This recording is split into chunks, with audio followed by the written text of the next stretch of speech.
I never told my fiancé I had second thoughts the night before our wedding because when he slipped the ring on my finger and whispered, "You're my forever," I saw in his eyes a hope so pure I didn't have the heart to break it, even if it meant breaking myself. When he slipped the ring on my finger and whispered, "You're my forever," I looked into his eyes and saw something that felt almost too innocent. Hope. Real hope. The kind you don't want to crush, even when it's built on something that isn't as solid as it seems. That moment, it broke me in a way I still don't know how to explain. My name is Dana. I'm 34 now. This happened when I was 30, living in Savannah, Georgia. Garrett came into my life when I wasn't even looking for anything. I'd just gotten out of something messy with a guy who cheated on me with someone from his office. I was tired. I didn't trust men. I wasn't in the mood to fall again. But Garrett was different. He wasn't smooth or flashy. He was kind. Real. He spilled a damn iced coffee on me at this artsy little cafe downtown, and I remember thinking, of course this would happen to me. But he was so flustered, apologizing and handing me napkins, that I started laughing. We talked for almost 3 hours that day. He was an architect. Liked old buildings and baked sourdough as a hobby. Said things like, "I believe people are mostly good," with such sincerity it felt like I was listening to someone from another time.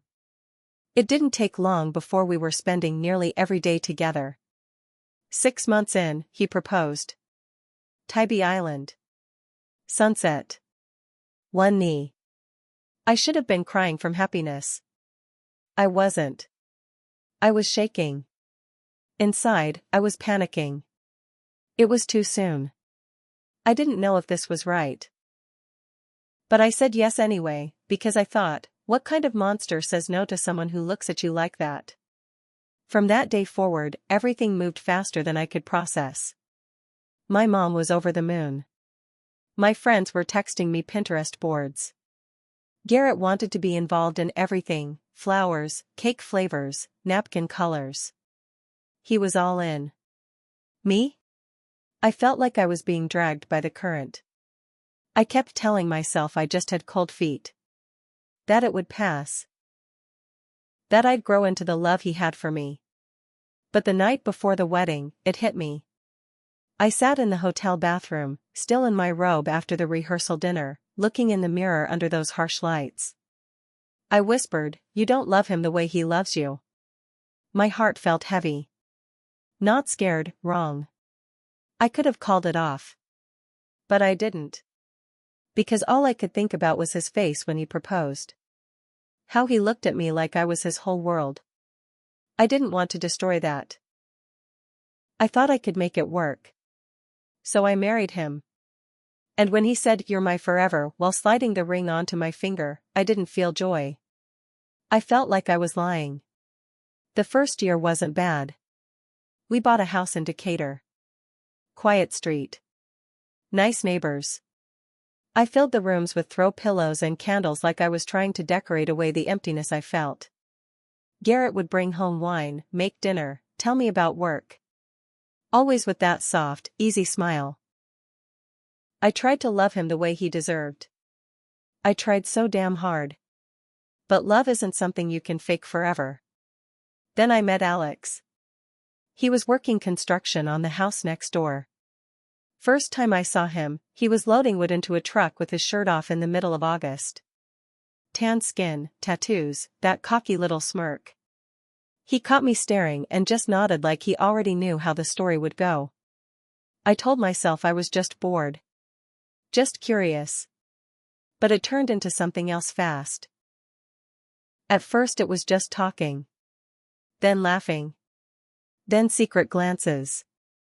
Then he kissed me one day while Garrett was inside making banana bread. I should have stopped. I should have told Garrett. But I didn't. The affair went on for 3 months. I was a coward. I know that now. And Garrett found out in the worst way. He came home early from a fishing trip. I didn't hear the front door open. Didn't hear his boots on the stairs. I only noticed when Alex froze in the middle of the bedroom. And then Garrett's voice, calm, flat, just said, "So this is what it looks like." I've never seen pain like that. He didn't yell. Didn't throw anything. He just stared at me like I'd stabbed him in the chest and handed him the knife after. Alex got dressed and walked out. Didn't say a word. I tried to explain, but there's no explaining something like that. Garrett left without taking anything except his car keys. I thought I'd never hear from him again. But Garrett wasn't done. A week later, our joint bank account was empty. My card declined at the grocery store. I checked the app. 0. I called the bank. The rep said the account was closed by the primary holder, Garrett. I didn't even know I wasn't primary. Then the mortgage stuff started. I got a letter in the mail saying my name had been removed from the deed. I'd signed some refinance papers a few months earlier. He said it was to lower our interest rate. I never read them closely. He had legally removed me from the house. I was out within 30 days. Then came the worst part, my job. Someone sent HR an anonymous email with screenshots of texts between me and Alex, all timestamped during work hours. There were photos too. Private ones. I don't know how Garrett got them, but he did. I got called into a meeting with HR, fired on the spot for violating company policy. Then my friends started dropping me. One by one. I found out Garrett had made copies of the texts, the emails, the photos, and sent them to a few of our mutual friends. I don't know how he spun it, but whatever he said, it worked. Even my own mother told me she was disappointed in the woman I'd become. Now, I'm sitting in a cheap apartment in Marietta. I work part-time at a warehouse. No benefits. No savings. Garrett? He's doing fine. I saw a photo of him on Facebook before he blocked me. He was at a brewery, smiling with a woman. She's a kindergarten teacher, I think. Pretty in that clean, simple way. The caption said, "Happier than I've ever been." And all I can think about is how I said yes when I should have said no. How I didn't have the guts to be honest when it mattered most. But the thing is, this story isn't over yet. He thinks he's done with me. But I've got something he doesn't know about. And I'm not finished. The thing about Garrett is, he's too careful. Too good. Too calculated. I used to think that made him a safe place. Now I see it for what it is. He planned everything. Down to how he'd erase me. But like I said, the story's not over. 3 weeks after I lost the house, I got a call from a blocked number. I let it go to voicemail. It was Garrett's voice. Calm. Almost robotic. "Hey, Dana. There's some mail here for you. Thought you'd want it. I'll leave it in a box on the porch. Don't come inside." I hadn't heard his voice since the day he walked in on me and Alex. I must have played it 10 times, just listening to the way he said my name. Like it disgusted him. I drove over after dark. Parked 2 houses down. Walked up slow, heart pounding. There was a box. Sealed. My name written in thick marker on the side. I lifted it and was halfway back to the car when the porch light clicked on. Garrett was standing there. Barefoot. Just staring at me. We didn't say anything. Just looked at each other. His eyes were colder than I'd ever seen. And then she stepped out behind him. The new girlfriend. She was in one of my old robes. The blue one with the white stitching. Her hand was on his arm like she belonged there. Like I was the stranger now. Something inside me cracked. I drove off without looking back. But that robe stayed in my mind like a splinter. He said he left me with nothing. He took the house, the money, my job, my friends. But he forgot something. Garrett had secrets too. A few years back, when we were just dating, he told me something late at night after too much wine. His firm was doing this side project, a private real estate deal. Technically off the books. Some of it was shady, he admitted. But everyone did it in the industry. He laughed it off. Said, "I'm not the bad guy, babe. Just playing the game." I remembered that. And I remembered the name of the firm. And the guy he worked under, Jack Renner. The one he always complained about, but also said had dirtier hands than all of us. I started digging. I still had Garrett's old laptop. He forgot it in the closet when he moved out. Password was the name of our first dog, Scout. He probably thought I wouldn't remember. I found emails. Spreadsheets. Blueprints. Things that didn't look legal. I didn't know exactly what I was seeing, but I knew it wasn't clean. I saved everything. Then I found something else. An email thread between Garrett and Renner. They were working on a project involving a historical site being redeveloped into condos. Problem was, that site was protected by state laws. Someone had been paid off to ignore it. It was all there. I made copies. Printed them. Backed them up. And I sat with it for 2 weeks. Not because I was scared. But because I wanted to be sure.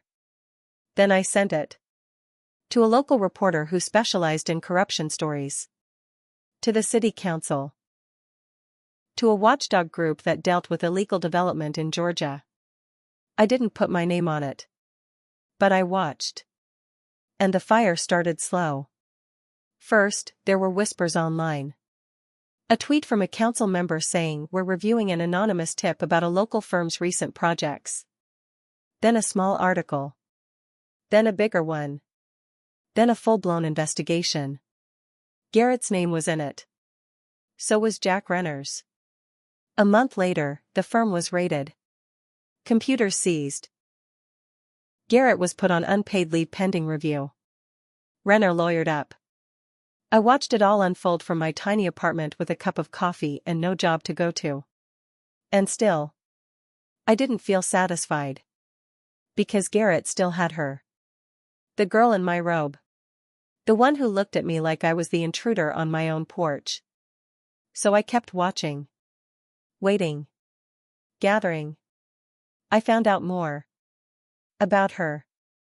About the timeline of when they started seeing each other. Turns out they were already talking before the affair. While I was still trying to fix the marriage. Before I ever touched Alex. Garrett lied too. He'd made me out to be the villain. But he wasn't innocent. He was already laying the groundwork for his next life while I was still breaking under the pressure of ours. He'd played the long game. So now, I'm playing mine. And I'm not finished yet. After the investigation hit the news, Garrett's picture was everywhere. His name was mentioned in 3 different articles. Each one hinted at shady deals and questionable ethics. I thought maybe, just maybe, he'd finally lose the one thing he cared about more than our marriage, his reputation. But Garrett's smart. Too smart. Instead of crumbling, he pivoted. He put out a public statement, full of corporate speak. I was unaware of any illegal activity. I trusted leadership to guide our projects. I am cooperating fully. It was bullshit, but people bought it. Then came the real kicker. He started playing the victim. He spun the whole thing as if he had been betrayed. Not by the firm. Not by Jack Renner. By me. He started dropping subtle hints to our old friends. Saying things like, she turned bitter after the divorce, or I guess some people can't move on without trying to drag others down. And it worked. People started messaging me again, not to check on me, but to accuse me. They called me jealous. Petty. Vindictive. One of our mutual friends, Carla, even wrote me. You need to let him go, Dana. This obsession isn't healthy. I laughed when I read that. They had no idea what I still had. There was one thing I hadn't shown anyone yet. One email thread between Garrett and a city inspector. It wasn't just shady, it was criminal.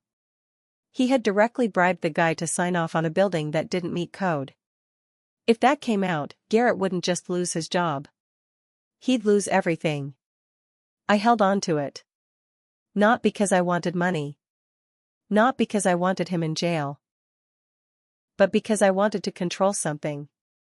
For once, I wanted him to feel like his future wasn't fully in his hands. And then something happened I didn't see coming. His new girlfriend messaged me. I almost deleted it on sight. But I opened it. It was a long message. Rambling. Confused. She said things had changed between them. That Garrett had become distant, paranoid.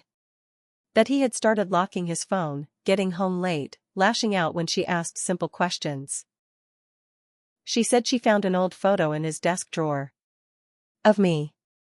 One of our wedding pictures. Folded up. Torn down the middle. She asked if he had ever hurt me. I didn't respond. Instead, I invited her to meet me. We sat in a cheap diner off I-75. She looked tired. Nervous. She was younger than me, maybe 28. I could see what Garrett liked in her. She was soft, easy to mold. She reminded me of myself at the start of that relationship. She asked again, "Did he ever hurt you?" And I told her the truth. No. But he erased me. Piece by piece. Then I showed her what I had. The emails. The final one. The one I hadn't released yet. Her hands trembled when she scrolled through it. She asked me what I wanted. And I told her, I want him to know what it feels like to be powerless. Like he made me feel. She said something then I didn't expect. "You're not the only one he lied to." Turns out, Garrett had been using her, too. He convinced her to sign on to a business loan in her name. Said it was to help them start something new. She didn't even know what it was for. That's when I realized, Garrett didn't just want revenge. He wanted control. Over me. Over her. Over the whole damn story. He didn't love her. He never did. She agreed to help me. Now we were both in the game. And Garrett? He had no idea what was coming next. Her name was Callie. Garrett's girlfriend, the one who stood on my porch wearing my robe, pretending like my life was hers.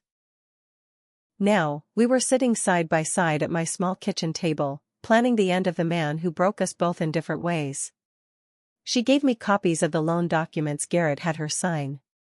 The papers were in her name, but the address tied the fake company to an LLC Garrett had set up 2 years earlier. A shell company. A front. It was fraud. Callie had been the pawn. Just like I was once. And when she finally saw it all clearly, I think something in her snapped. We made a plan. I released the final email, the bribe, through a trusted reporter. It took less than a day for it to blow up. The city announced a full audit. The inspector Garrett bribed was fired. The district attorney launched a criminal investigation.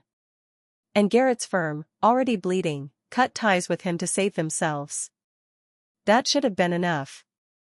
But it wasn't. Because Garrett still had power. He had money stored in that fake company. He had his circle. He had silence. That's how men like him survive. They pivot. They rebuild. They find a new woman. A new story. Unless you take it all. Callie did the hard part. She went to the bank and reported the loan fraud. Claimed identity theft. She had texts, emails, voice messages where Garrett pressured her to trust him and just sign, "Babe, I'll handle it." She handed over everything. And then she told them about me. At first, I was pissed. I hadn't committed any crime, but I didn't want my name dragged again. But when the bank investigator called me, something strange happened. He thanked me. He said, "Without your timeline and proof, we might have missed it." He's been doing this for years. There were others. 2 other women before me, both from different cities. Each one of them had been pulled into deals with Garrett. Each one had their finances messed with. One had her credit ruined. Another had to declare bankruptcy. He wasn't just a bitter ex. He was a predator. He used love like a trap. The DA filed charges: wire fraud, forgery, bribery, and conspiracy. Garrett was arrested. His mugshot hit the local news. There he was, the man who once whispered "You're my forever," looking like he hadn't slept in days. I watched the segment in silence. I should have felt proud. I should have felt strong. Instead, I felt empty. Because the truth is, I played a part in it all. I made my choices. I could have left before the wedding. I could have been honest. I could have spared us both. But I didn't. And that guilt doesn't go away just because he turned out worse than I ever imagined. I moved back to Savannah a month later. Took a job at a bookstore. Something quiet. Something normal. Callie and I still talk sometimes. She moved north, started fresh. We don't talk about Garrett much. There's no need. He's serving time now, 3 years in federal prison. Might get out sooner with good behavior. I don't care. He won't be able to do it again. And me? I don't date. Not yet. Some wounds don't heal with time. They just get quieter. But every now and then, I look at my old wedding ring. It sits in a drawer, dull and forgotten. I don't keep it as a memory of him. I keep it to remind myself, next time I choose me. No more lies. No more silence. No more forever built on fear.